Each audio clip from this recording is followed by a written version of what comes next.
최대 1년 보증 자체 워런티, 수리 걱정 없는 차나두 점검센터, 출고 전 꼼꼼한 검수, 리프트 필수 점검, 다양한 정보까지 끝까지 책임지는 중고차는 차나두.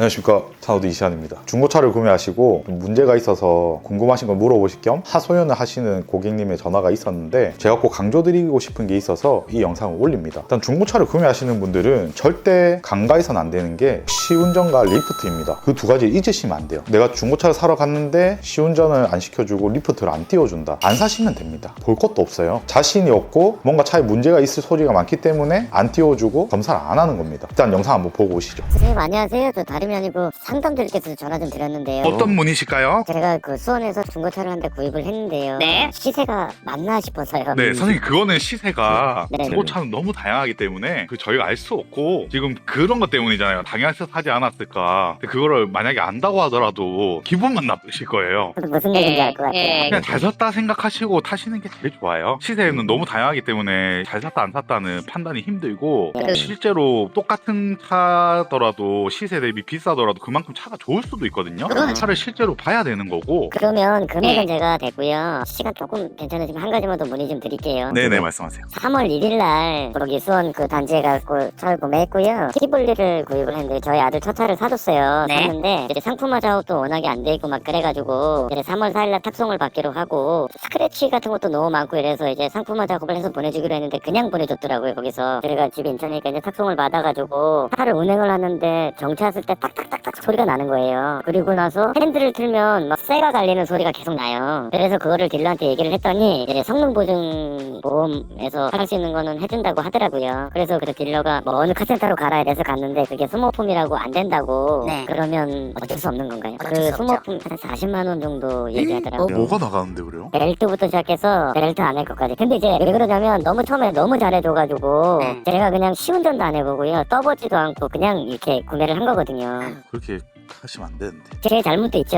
만약에 시운전을 해봤는데 그런 소리 났으면 제가 구입을 했겠습니까? 그래서 제가 그래서 1200 주고 샀거든요. 2016년식인데 네. 키로수가 56,000밖에 안 돼서 뭐 가격은 나쁘지 않은 것 같은데, 지금 말씀 들으면. 이제 중요한 거는 이제 그런 거죠. 성능보험이 안 된다고 해도 제가 차도 마음에 들고 그렇기 때문에 그냥 고쳐서 타려고 했었어요. 근데 처음 성능 보정까지는 딜러가 잘 하다가 성능 보정이 안 된다 이렇게 연락을 했더니만 그다음부터는 전화를 아예 씹는 거예요. 문자를 보내도 연락이 없고 전화를 해도 전화를 안 받고. 그러니까 이제 이 소비자 입장에서는 너무 화가 나는 거잖아요. 사실. 맞아. 거래. 네. 잘못하셨네요. 그거 제가 고쳐드리겠습니다 이건까지 바라지도 않았거든요. 어느 정도 저도 시운전도 안 해보고 산 그런 것도 있으니까 내 잘못도 있고 하니까 다음에는 그렇게 사지 말고. 그리고 또 한 가지 제가 궁금한 게 이게 성능 보증서에 있는 성능 보증표랑 제가 차 히스토리로 해갖고 보험 이력을 한번 봤거든요. 근데 거기에서랑 틀려요. 그러면 그것도 좀 문제가 되는 거 아닌가요? 네. 성능이 틀릴 수도 있고 그 카이스토리 이력이 틀릴 수도 있는 게, 카이스토리 이력은 보험 이력이거든요. 그러니까 보험 처리를 할 때 문제가 없었음에도 보험금을 조금 뻥튀기 하려고 들어가서 있는 경우들이 꽤 있어요. 그래서 그거는 어디가 틀렸다라고는 알 수 없고, 이제 의심스러우면 다른 데서 성능을 다시 한번 받아보는 것도 방법일 수 있어요. 그러니까 성능을 다시 받았는데 그게 카이스토리랑 내역이 똑같다고 하면 지금 성능지에 있는 곳이 다를 테고, 근데 성능이 다른 데서 맡았는데 똑같다고 하면 카이스토리가 좀 다르다고 생각할 수 있겠죠. 그래서 그거는 다르다고 무조건 뭐 그런 거라기보다는 보험 이력 자체로 그냥 그대로 올라가는 거다 보니까 문제가 없어도 보험금 청구할 때 그런 걸 넣어갖고 그게 다 끼어있는 경우는 있더라고요. 겪어보니까. 중요한 거는 그거더라고요. 본넷 있는데 패널 도금 뭐 이런 것도 있는데 그런 것들은 성능 기록지에는 하나도 표기가 안 돼 있더라고요. 좀 의심이 되잖아요, 사실. 그 의심이 되죠, 다르니까. 왜냐면 앞쪽을 도장도 하고 다 갈았는데 카이스토리에는 그렇게 돼 있는데 성능 기록지에는 본네트 부분에는 아예 체크가 아무것도 안 돼 있어요. 저희가 보기에는 이제 여기에는 아무 사고가 없는 것처럼. 조금 찝찝하시. 다고 하시면 인천에도 성능장이 있거든요. 그 성능 비용이 25,000원인가 그래요, 국산차 기준으로. 수원이 그렇기 때문에 가격 차이는 안 날 거예요. 그래서 이걸 성능 진단 한번 받아보세요. 받아보시고 만약에 성능지가 다르다 그러면은 그거는 그 성능 본 곳에서 보상을 받으실 수가 있습니다. 왜냐면 차량 가격이 달라질 거잖아요. 그렇기 때문에 이제 거기서 이제 청구를 할 수 있거든요. 성능을 잘못 봤다고 내가 피해를 입었다고 해서 조금 어느 정도 보상을 받으실 수 있기 때문에 때문에 그거를 한번 받아보시는 것도 방법일 수 있어요. 그러면 이런 이유로 차를 환불해달라 이거는 안 되는 건가요? 그거는 쉽지 않고, 근데 웬만하면 요즘에 딜러들이 다 이렇게 리프트도 띄워보고 시운전도 해보고 팔 텐데. 전혀 안 그랬어요. 제가 좀 무지했죠. 뭐 너무 첫인상이 너무 좋아가지고 이 사람을 너무 믿었다 그래야 되나? 차 사러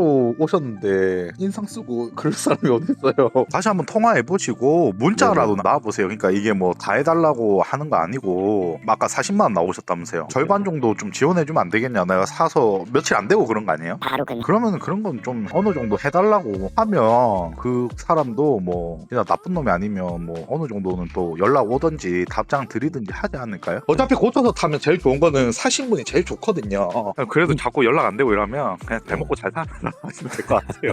그러면 그 친구가 연락이 안 되고 이러면 제가 할 수 있는 방법은 없는 거네요. 정 안 되면 뭐 민원을 놓고 이런 방법이 있는데, 민원 사유로서는 크게 해당은 안 될 것 같아요. 성능 점검을 받아가지고 만약에 보험 이력이랑 성능 점검이 똑같이 나온다고 하면 그거는 문제 삼을 수 있는 건가요? 이게 뭐 환불이나 이런 거는 힘들고요. 이제 아까 말씀드린 대로 보상을 받는 거죠. 성능이라는 것도 사람이 하는 일이니까 실수도 할 수 있고, 어떨 때는 딜러랑 자꾸 속일 수도 있는 거고, 그건 알 수 없잖아요. 근데 그렇게 되면 사고차가 아닌 게 되잖아요. 사고를 속이면 보상도 보상인데, 그러면 민원에 소진이 되기 때문에 일단 한번 받아보세요. 받아보고 또 궁금한 거 있으시면 전화 주시면 제가 알려드릴게요. 고맙습니다. 친절한 상담 감사합니다. 제가 차나두를 갔었어야 되는데 너무 후회스럽습니다. 다음에 또 차 바꾸실 일 있으면 꼭 한번 연락 주십시오. 알겠습니다. 감사합니다, 대표님. 영상 보셨습니까? 중고차를 살 수 있는 곳은 너무나도 많습니다. 근데 이제 중요한 거는 딜러가 먼저 리프트를 띄우고 시운전을 시켜 드리는 게 좋은 방법이 아닐까라는 생각을 하고, 만약에 지금 내가 거래를 하려고 하는 이 딜러가 그런 액션이 없을 때는 구매하고자 하는 분께서 그걸 요구하셔야 돼요. 리프트를 띄워봐 달라, 그리고 시운전을 시켜달라, 꼭 요구하셔야 됩니다. 그렇지 않을 경우에는 앞서 들으신 녹음과 같은 일들이 일어납니다. 중고차라는 거는 확인하기 전까지는 알 수가 없어요. 정비사들도 리프트를 띄우고 해봐야 문제점을 파악할 수 있는데, 딜러가 정비사보다 차를 많이 알까요? 그건 아니란 말이에요. 근데 어떻게 리프트도 안 띄워보고 차량을 좋다고 말할 수 있고 판매를 할 수가 있습니까? 차나두에서 사시란 말씀이 아니고 어디서 구입하시든 꼭 이거는 유념하셔야 된다라고 말씀을 드립니다. 가장 중요한 겁니다. 저희 차나두를 믿고 오셔도 내가 사고자 하는 차의 상태를 믿으셔야지 사람을 믿으시면 안 됩니다. 다만 이제 차나두 오시는 고객님들은 그래도 저를 믿고 오시기 때문에 제가 저희 직원들한테 철저하게 교육을 시킵니다. 그리고 리프트랑 시운전을 꼭 해라. 안 하면 제가 월급을 안 줍니다. 이거는 약속이에요. 왜냐면 저를 보고 오시는 거지 저희 직원들을 보고 오시는 건 아니란 말입니다. 실제로 그동안 운영해 오면서 한 2번 정도 리프트를 안 띄우고 판매한 적이 있습니다. 그래서 제가 정말 난리를 피웠어요. 그리고 그때 이제 얘기했습니다. 다시는 리프트를 안 띄우면 월급을 안 줄 거다. 이게 정말 중요해요. 차나두뿐만 아니고 뭐 유튜브든 SNS든 블로그든 유명 업체를 찾아서 중고차를 구매하려고 하셔서 가보신다고 하면 그 이름만 믿지 마시고 모든 전반적인 행동을 보시고 판단을 하셔야 됩니다. 유념하셔서 중고차 구매 잘 하시길 바라겠습니다. 감사합니다. 차나두였습니다.